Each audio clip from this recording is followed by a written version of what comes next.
Y estamos respondiendo en esta sección o en este estudio acerca de quién es Jesús. Y la pregunta es, ¿puede ponerse de pie el verdadero Jesús? Ya habíamos hablado de que los judíos que aún no creen en Cristo, dicen que Jesús no cumple con ciertas promesas o profecías, porque ustedes saben que ellos esperaban el regreso glorioso del Mesías, que sería un rey, que iba a gobernar, pero ellos los veían desde el punto de vista humano. Por eso muchos lo abandonaron al final de su ministerio y prácticamente los únicos que quedaron fueron sus discípulos, porque no entendían. Y hasta el día de hoy la gente no entiende que Jesús no viene a derrocar gobiernos. Jesús no va a venir a hacer una labor que es humana, porque Él todo lo humano ya lo hizo en esta tierra. Y nos dejó una tarea que es evangelizar, pero el Señor va a instaurar todo nuevo cuando Él regrese. ¿Qué esperaban los judíos? Que Él derrotara a César, el imperio romano. Cuando en la época de Isaías, cuando ellos iban a ser deportados a Babilonia, ¿qué es lo que ellos buscaban? Que el Señor destruyera Babilonia, que viniera el ungido a destruir a esos malvados. ¿Y qué creen ustedes que esperaban los que estaban esclavos en Egipto? Que el Señor viniera a destruir a este faraón maldadoso y así. ¿Y qué esperan ellos? La venida de un Mesías, pero un Mesías gobernante humano, no divino. Pero el Señor va a volver en gloria y majestad. ¿Usted cree, hermano, que el Señor se va a limitar al gobierno de un país? No es nada. Entonces, cuando vuelva el Señor, no va a ser presidente de Israel, por si acaso. Él va a ser el dueño del mundo, como lo es. Vamos a avanzar. ¿De dónde nosotros sacamos la vida de Jesús? De los 4 evangelios. Entonces, tenemos 4 perspectivas diferentes, de 4 hombres, 4 escritores. Tenemos a Mateo, ¿cuál más sigue? Marcos, Lucas y Juan. Muy bien. Los críticos de la Biblia señalan que los autores del Nuevo Testamento, los que acabamos de mencionar, tenían un sesgo. ¿Usted sabe lo que es una persona sesgada? Que se habla mucho cuando se habla de política. Este está sesgado. Por ejemplo, una persona que hable de la derecha bien, por ejemplo, todo lo que haga la derecha para él va a ser bien. O alguien que sea de izquierda.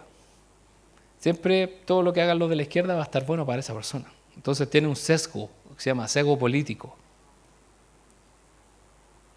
Ahora, todas las personas tenemos un sesgo político, aunque no lo queramos.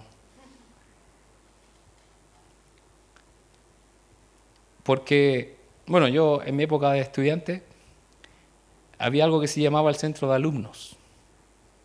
Y aunque usted no lo crea, el centro de alumnos era o de derecha o de izquierda, de forma política. Era una cosa así increíble.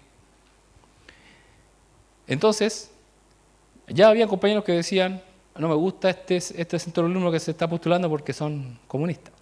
Y los de allá, no, porque son fascistas. Y así.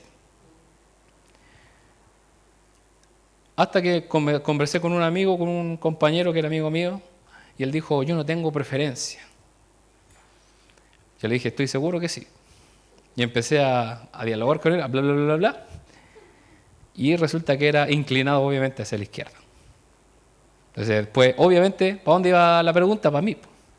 Entonces, obviamente, yo no lo voy a decir acá, pero yo simplemente traté de quedarme por la palabra. Usted sabe que hay un movimiento que es de base atea. Entonces, yo obviamente nunca voy a comulgar con ese tipo de pensamiento y que ha matado millones de personas en el mundo hasta el día de hoy y que en países de Europa está prohibido ese partido político que aquí hasta están en el gobierno y todo. Entonces, bueno, ustedes ya sabrán, pero es eminentemente ateo. Entonces, por esa razón, no voy a estar por ese lado. Ahora, eso es una cosa que usted debe por sí mismo buscar y también pedirle sabiduría al Señor Por eso tampoco los pastores o los líderes cristianos deben decir, ustedes deben votar por allá, ustedes deben votar por acá, porque no se trata de eso. Y cuando se habla de sesgo, es decir, por ejemplo, en el ámbito de la religión, tú opinas eso porque eres evangélico, tú opinas eso porque eres católico, tú eres mormón, tú eres ateo, y así.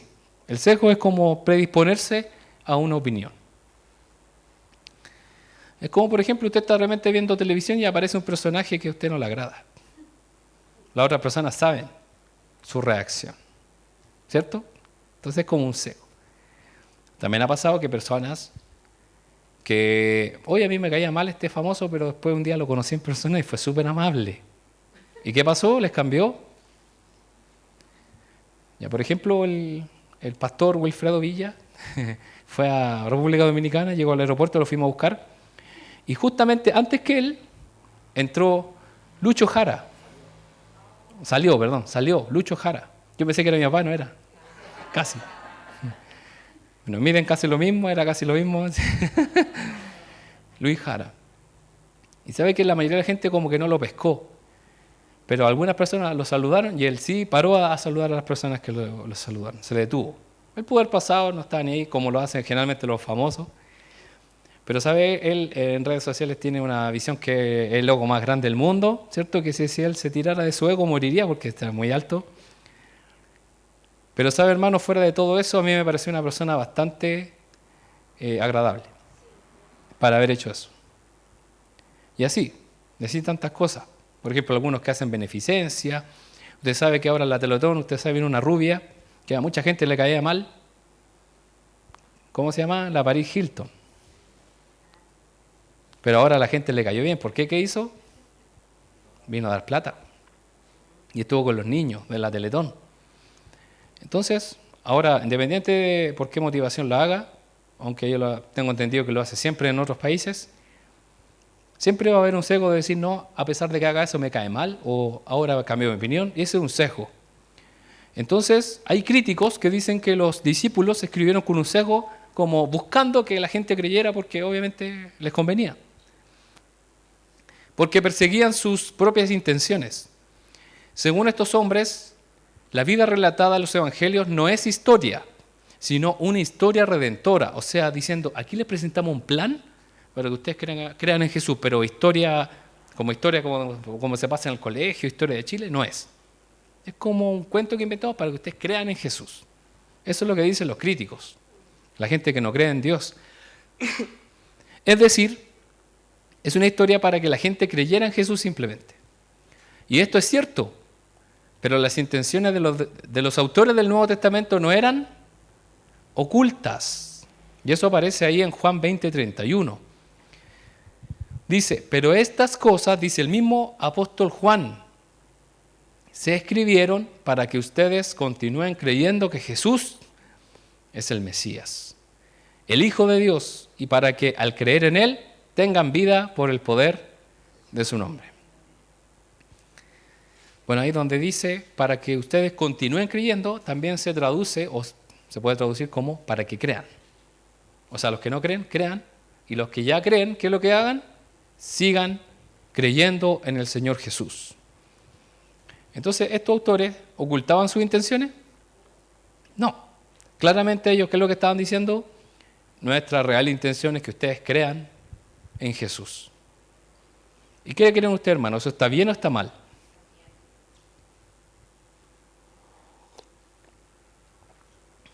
Claramente está bien.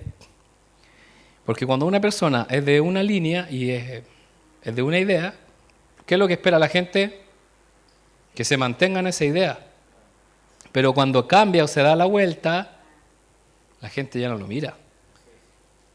Y hermano, ¿sabe qué? Yo por un asunto de que me han invitado, he estado en lugares donde invitan a políticos que les prometen a los evangélicos no votar por las leyes de aborto, matrimonio igualitario, ¿verdad? Les prometen. ¿Y después qué es lo que hacen? Votan a favor. Y ahí obviamente no vamos a empezar a decir que yo confié y voté por él. No. ¿Qué es lo que pasa? Nos defrauda. Y a uno no les va a creer más. Como hay personas que le prometieron otras cosas, eso yo lo digo desde el punto de vista cristiano. Pero hay gente que le prometieron otras cosas y no le cumplieron y ahí quedan las expectativas. Pero en este caso, los discípulos decían, crean en Cristo porque nosotros creemos que así es. Y esa es nuestra intención, no es que no creamos en Jesús. Vamos a avanzar ahí. Un relato auténtico por la fe del autor. Ahora, pensemos si los escritores del Nuevo Testamento fueran incrédulos mientras les enseñaban a otros a creer una mentira. Es bastante ridículo y no merece la pena el esfuerzo, ¿cierto? Por el mismo hecho de que sí creían su propio mensaje, incluso hasta la muerte, que lo que hace aumenta su credibilidad. Hay autores y escritores que dicen, nadie moriría por una mentira. Porque ellos podrían decir, bueno, quizás tu evangelio era mentira, pero esa persona murió creyendo que era verdad. Y no solamente Juan, Pablo, Pedro. ¿Cuántas personas habían en Pentecostés reunidas orando? 120 personas. ¿Y qué dice la Biblia? ¿A cuántas personas se le presentó una vez resucitado? Más de 500 personas. Entonces, todos ellos están equivocados, vieron una alucinación multitudinaria, todos se drogaron y vieron a un Jesús. ¿Es posible eso? Y que todos coincidan. Y que algunos incluso estaban yendo a otra ciudad y ahí no había celular. ¿Y qué es lo que sucedió con los que iban camino de Emaús? Se devolvieron y se pillaron con que los de acá ya sabían y ellos se acaban de enterar y se devolvieron por eso. Entonces, ¿qué otra explicación se puede dar? Que era Jesús, que realmente resucitó. Efectivamente, el relato sobre la vida de Jesús es una historia redentora. Ellos tratan de quitarle mérito, pero finalmente sí es una historia de redención, pero también es una historia real. Nunca fueron autores desinteresados o neutrales. De hecho, aunque los historiadores traten de ser neutrales o tratar de mantener el equilibrio, es muy difícil no hacerlo. Ellos insistían que su mensaje era verdadero. Entonces, ¿cómo se escribieron los evangelios? Con una convicción de que eso era verdad. Nunca tratando de engañar a la gente. Hasta los periodistas que dicen ser, ¿cierto?, equilibrados. Usted sabe que hay muchos que ya se les nota mucho, ¿cierto?, para qué lado tiran. Y la gente se enoja. Pero es algo del ser humano, hermanos. Los mismos historiadores. La historia es una, pero hay alguien que le pone más énfasis para este lado. Yo creo que, ¿no? Si los malos siempre son, un ejemplo, siempre fueron los nazis los malos. Y otros dicen, no, son los estadounidenses son los malos. Y así, los argentinos son los malos. Bueno, nuestros hermanos peruanos, ¿cierto?, creen que nosotros somos los malos de la película. Los bolivianos también. Pero siempre hay una parte de la historia y siempre debemos recordar que siempre hay dos versiones. Incluso hasta esos ámbitos, ¿cierto? Hasta ese ámbito. Bien. Jesús, ¿qué es lo que hizo? Transformó vidas. Jesús no vivió en un vacío o desapercibido. Él transformó las vidas de todos quienes lo rodeaban. O sea, el Señor Jesús no pasó desapercibido. Su vida transformó la vida de 12 hombres, después comenzó a aumentar. ¿Usted sabe que la Biblia dice que cuántos discípulos envió a predicar primero? A 70, ¿se acuerdan? De a 2 en 2. Pero también en otra ocasión mandó a sus discípulos. Y ahí vemos como poco a poco iban creciendo las multitudes que seguían al Señor, pero en realidad eran quienes servían al Señor, los más cercanos, los 12 discípulos, y ellos fueron transformados, 12 discípulos en una ciudad, en un lugar, en un país que estaba dominado por el Imperio Romano, que lo que hizo se expandió por todo el mundo. Y hasta el día de hoy sigue transformando vidas. Sinceramente, yo quiero conocer al Jesús que radicalizó a Mateo. ¿Quién era Mateo? Era un cobrador de impuestos, un publicano,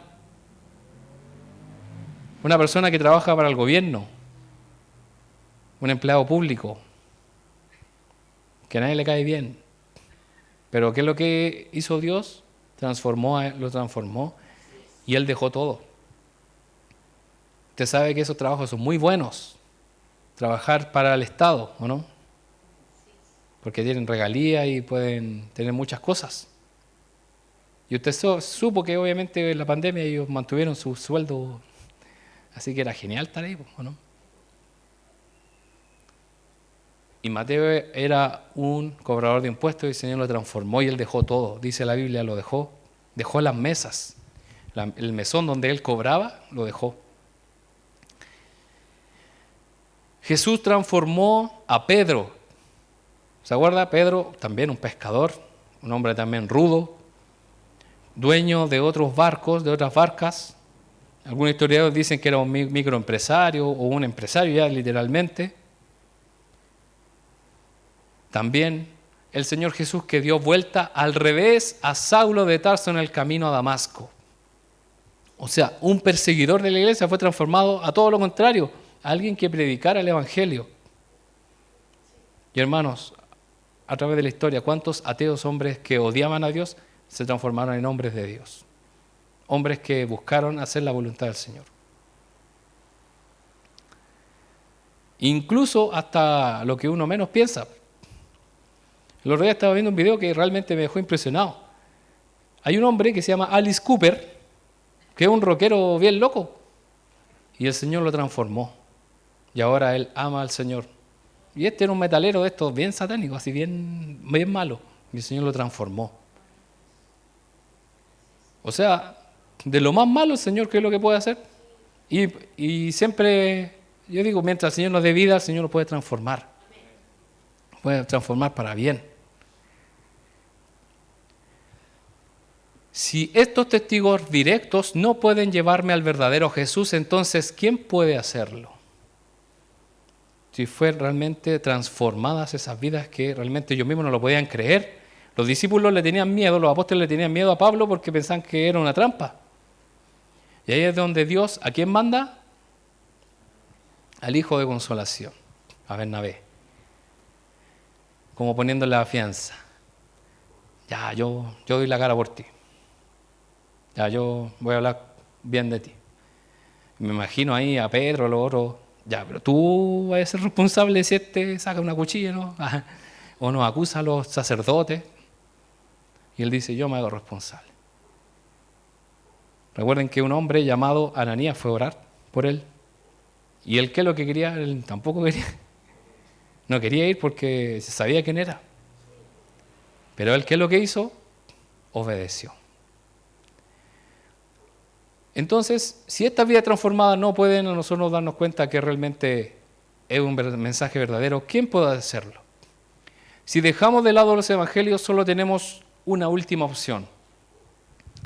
Las personas que no creen en Dios dicen, no, los evangelios no tienen certeza de la verdad y podemos buscar a Jesús de la manera que nosotros queremos. Y hay gente, como lo hablamos en el capítulo anterior, que crea a su propio Jesús, de acuerdo a sus gustos.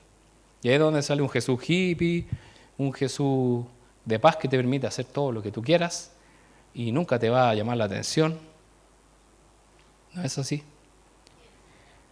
Bueno, ahí vemos la imagen a Saulo, que más adelante se va a transformar en Pablo. El Señor lo transformó. Muy bien, vamos a avanzar. Entonces, bueno, lo que había puesto ahí abajo es que si dejamos de lado los evangelios solo tenemos una única opción. El subjetivismo místico.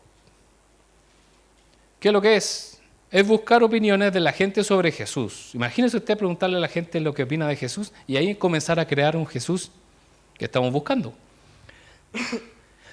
Perdón. Tratar de escalar por mis propios medios hasta el cielo y tener que abrazar la más añeja de todas las herejías, que es el gnosticismo. Por eso ese hombre va creando una escalera supuestamente hacia el cielo, y lo que significa la palabra fail es una falla, un error. Entonces ese hombre, ¿qué está haciendo? Construyendo sobre errores, que obviamente no lo van a llevar a nada. El gnosticismo no es lo mismo que el agnosticismo, por si acaso. El agnosticismo, ellos creen que hay un ser superior, pero no dicen quién. Puede ser Dios, como puede ser otra cosa. Pero el gnosticismo es una mezcla entre el cristianismo y el paganismo, donde se junta lo místico con lo cristiano. Es por eso donde vemos santería, por ejemplo. La santería en varios países es bien fuerte, donde se mezcla la brujería con los santos, y donde finalmente, ¿qué es lo que terminan haciendo? Adorando religiosamente a la muerte. El gnosticismo es esa mezcla. Entonces ahí es donde sale un Jesús que es totalmente falso, que no es el que nosotros creemos. Imagínese usted que, no, yo creo que Jesús es así. Ah, ya, sí, yo también, sí. Imagínense, no tenemos dónde afirmarnos, porque hay gente que dice que el Evangelio no. Entonces, ¿de dónde nos vamos a afirmar, hermanos? O tenemos al Jesús bíblico o no tenemos nada, ya que esta opción solo trae la frustración de una trabajosa investigación que no llegará a ninguna parte. Si usted dice, voy a buscar a Jesús sin buscarlo en la Biblia, va a llegar a muchos lados que finalmente no le vayan a llevar a nada. Va a haber falsos cristos. Ustedes saben, en civilizaciones aparecieron hombres que dijeron ser especiales y finalmente no lo eran, era algo falso. Un Cristo vacío o irreal no merece la pena. Nuestras almas tienen valor. ¿Usted sabe que nuestra alma tiene valor? Nada menos que almas por cuya redención Cristo derramó su vida. O sea, Cristo no vino para simplemente ser un famoso, que la gente lo venere. Él realmente vino por nuestra alma, para salvar nuestra alma.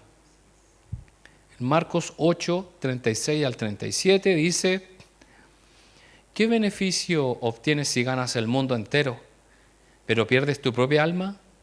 ¿Hay algo que valga más que tu alma?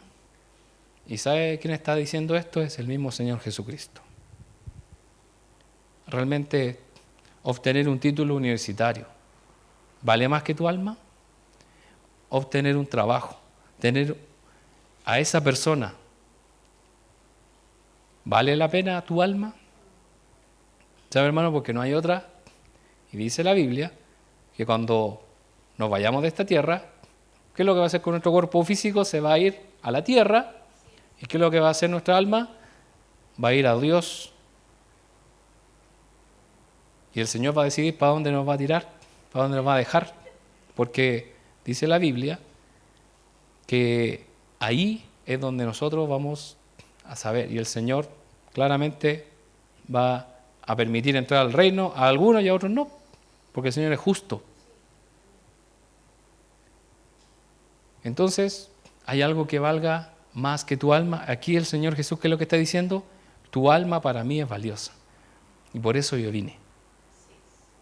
Obviamente el Señor nos va a transformar, nos va a bendecir. Pero ¿qué es lo que sucede con aquellos Cristos que son falsos? No aman nuestra vida, sino que lo que buscan es otra cosa. Y no nos sirve para redimir nuestra vida. Tiene que ser un verdadero Jesús que está basado en la palabra de Dios. Y sabe, hermano, lo cómico de esto es que la gente dice, muéstrame evidencia histórica. Y esto literalmente es evidencia histórica. El método científico nos sirve para demostrar que Napoleón existió. No se puede. Ni tampoco lo que dijo Sócrates. No se puede. ¿Cómo se puede demostrar que una persona vivió, dijo tal palabra? Por testigos, por escrituras. ¿Y cómo se basa la palabra de Dios? Por testigos y por las escrituras, por la historia. Y sabe, hermano, que generalmente los textos que son falsos hablan sobre ciudades que nunca existieron. Y dice la Biblia que Jesús fue llevado a un patio romano, y ese patio existe. Y hasta el día de hoy está ahí las ruinas de ese patio donde él fue llevado para ser enjuiciado por Pilato. Cada una de las zonas geográficas que marca Capernaum, Nazaret, cuando atraviesa el río para Decápolis, está todo así casi calcado, y lo hemos podido estudiar en los estudios bíblicos de hace muchos años, porque ya hace muchos años que teníamos estudios bíblicos.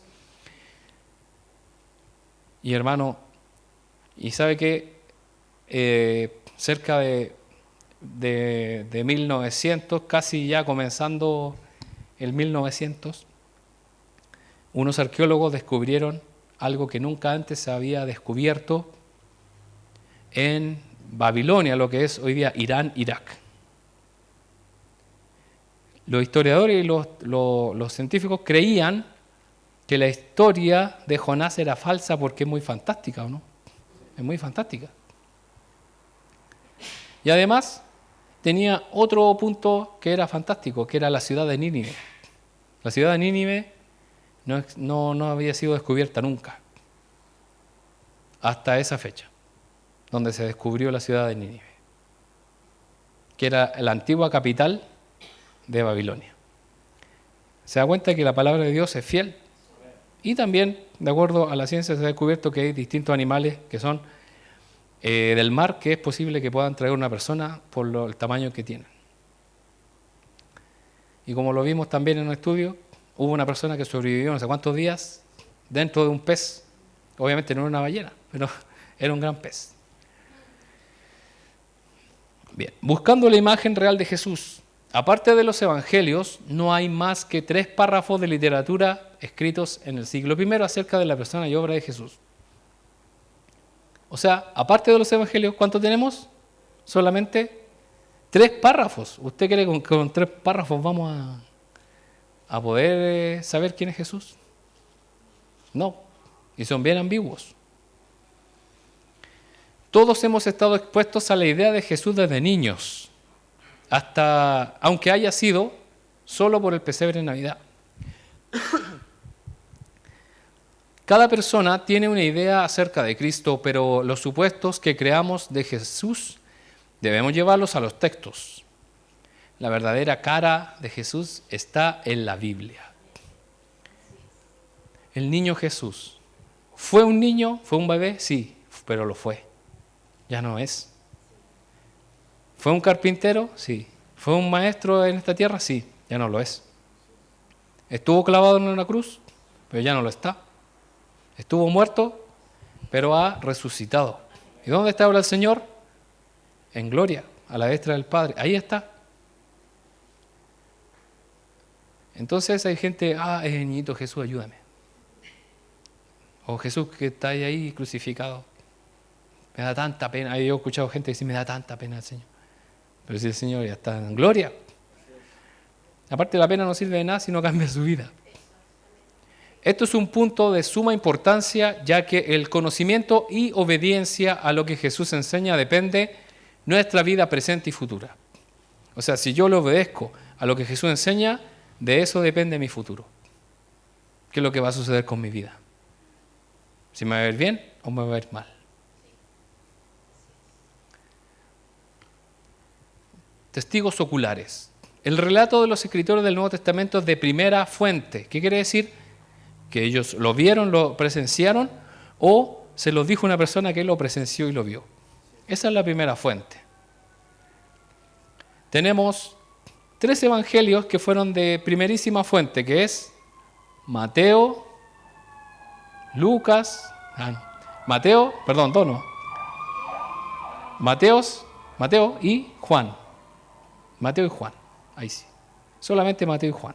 Porque ellos 2 fueron discípulos directos de Jesús. Entonces, no hay forma de que hayan inventado algo que no es. Y además, la gente que había vivido también con Jesús estaba viva para desmentir si es que había algo falso. Marcos recibió la información de Pedro. Pedro le contó. Era un joven, ¿se acuerda? Juan Marcos. Y Lucas no solamente la sacó de Pedro, de toda la gente que él pudo, sacó toda la información porque era un médico y él utilizaba un método para investigar, que era profesional. Por eso Lucas es el libro más extenso porque da más detalles y es el único que habla acerca de la juventud de Jesús cuando es presentado en el templo. Porque Lucas es más metódico. Sí. Lucas dice, Lucas 1 del 1 al 4, aquí dice, muchas personas han intentado escribir un relato de los hechos que se han cumplido entre nosotros. Se valieron de los informes que circulan entre nosotros dados por testigos oculares, los primeros discípulos. Después de investigar todo con esmero desde el principio, yo también decidí escribir un relato fiel para ti, muy honorable Teófilo, para que puedas estar seguro de la veracidad de todo lo que te han enseñado. No se sabe a ciencia cierta quién era este Teófilo, pero sí es lo más probable un hombre importante que necesitaba que esta palabra fuera confirmada. Y así lo hizo. Y sabe, hermano, ningún evangelio se contradice. Testigos oculares, bueno, segunda de Pedro también, ¿qué es lo que dice el apóstol Pedro? En segunda de Pedro 1:16. Pues no estábamos inventando cuentos ingeniosos cuando les hablamos de la poderosa venida de nuestro Señor Jesucristo. Nosotros vimos su majestuoso esplendor con nuestros propios ojos. O sea, Pedro dice, no pudiéramos haber inventado una historia tan genial como esta. Simplemente, ¿qué ellos hicieron? Contaron la verdad. Estos autores estaban abiertamente comprometidos en seguir a Jesús. Es el testimonio vivo de aquellos que conocieron a Jesús, lo amaron y dieron su vida por Él. Y sabe, hermano, no hay ningún documento tan extenso y tan detallado de otra persona en la historia de la humanidad que del Señor Jesucristo. Y esto es maravilloso. El Señor se encargó que fuera documentado de la mejor forma posible, de esa época. Por eso hay muchos que dicen, no creo, de más se tergiversó en el camino, alguien cambió el Vaticano, el Papa metió ahí. No es posible. No es posible, ¿por qué? Los arqueólogos y todo ese tema lo hubiesen dicho que rato. Y tenemos los papiros, tenemos los manuscritos, más de 5.000 manuscritos encontrados en las cuevas del Qumran, que hablan sobre Jesús del Nuevo Testamento y también del Antiguo Testamento, y que datan del siglo I. Entonces, ¿qué es lo que debemos hacer? Acercarnos al Jesús de la Biblia. No al que creemos nosotros, al que pensemos que es bueno, al que nos conviene, porque nos permite pecar de repente. No, tranquilos, y yo te voy a salvar igual. No, debemos cambiar, debemos ser transformados. Y ahí es donde el Señor nos pregunta lo mismo que le preguntó a Pedro. ¿Me amas? ¿Me amas más que estos? ¿O más que a estos? ¿Me amas más que tu trabajo? ¿Me amas más que tu familia? ¿Me amas más que tu posición? ¿O tu apariencia o tu testimonio? Debemos amar al Señor por sobre todas las cosas. Y espero que cada uno de nosotros podamos seguir buscando al Señor en su palabra, que es firme, es fiel y es verdadera. Les invito, hermano, a que pueda cerrar sus ojos. Vamos a orar.